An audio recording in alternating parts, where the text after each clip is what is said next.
Have you ever looked at your bank account at the end of the month and thought, where did it all go? So, most people believe that saving money is a simple equation.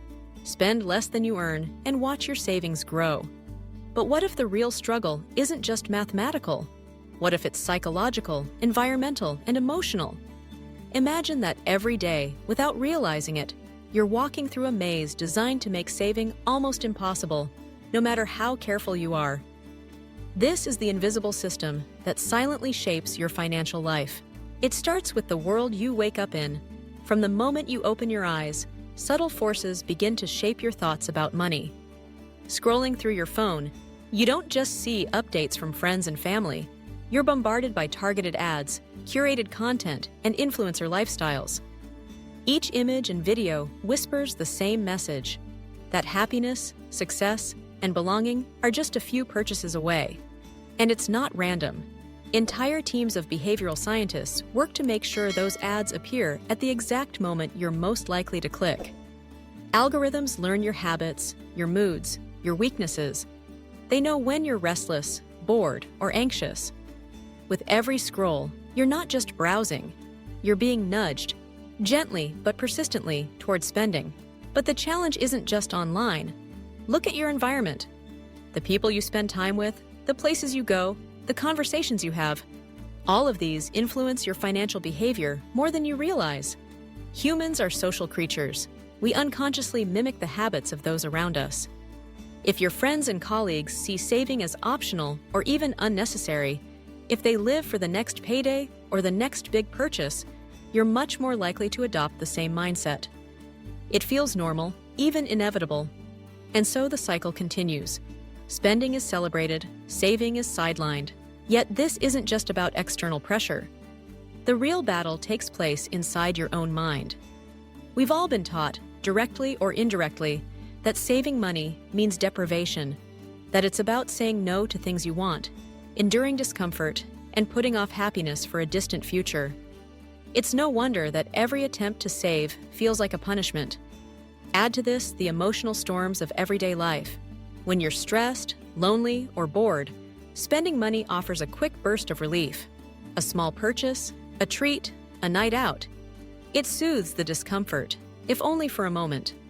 Over time, spending becomes a reflexive response to any negative feeling, a form of self-medication that's hard to break. And then there's the education piece. Most of us never learned how money really works. We learned how to fit in, follow instructions, and do what's expected. But budgeting, investing, understanding compound interest, these were never part of the curriculum. Instead, we absorbed the belief that real financial security is only for the lucky, the gifted, or the privileged. That saving money is for those who have more than enough, not for those just getting by. The result? An entire generation moving through life with a sense of financial helplessness. But here's the truth that almost no one tells you. You can break out. Not by trying harder, but by changing how you see saving itself. What if saving wasn't about cutting back, but about building up?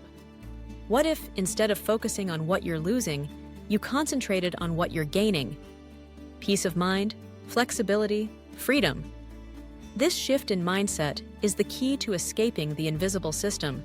Start by observing, not judging. Track every dollar or rupee you spend, not with guilt, but with curiosity.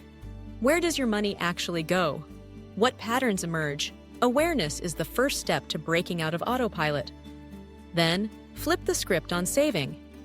Don't just save what's left after spending. Save first, even if it's a small amount. Pay yourself before you pay anyone else. This simple act sends a powerful message to your brain. You matter. Your future matters. Make saving emotionally rewarding. When you hit a savings milestone, celebrate, not by spending, but by acknowledging your progress. Use visual tools, a chart, a jar, an app, that show you how far you've come. Replace the impulse to buy with a 48-hour rule. When you feel the urge to make a purchase, wait. Most of the time, the desire fades, and you realize you never really needed it. Rebuild your environment for success. Unfollow influencers who flaunt luxury lifestyles. Find voices who talk honestly about money, who share strategies, setbacks, and real wins. Automate your savings so you don't have to rely on willpower. Set up transfers that move money out of your reach before you can spend it. Surround yourself, online or offline, with people who value financial growth. Join communities, listen to podcasts, read books that reinforce the mindset you want to build. Remember, saving isn't about deprivation, it's about option. Every dollar saved is a step toward a life where you're not ruled by anxiety or uncertainty, where you can say yes to opportunities, recover from setbacks, and help those you love. It's about building a future where you have choices, not just obligations. The system may not change, the ads will keep coming, the pressure to spend will remain. But you can change, one small habit at a time. You don't need to be perfect, you just need to be intentional. Over time, your new habits become your new normal.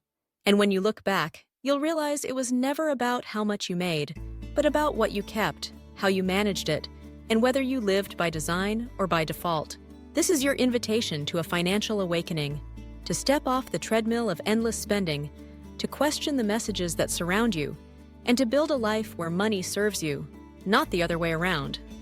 The cycle can end with you, and the freedom you gain is worth every step.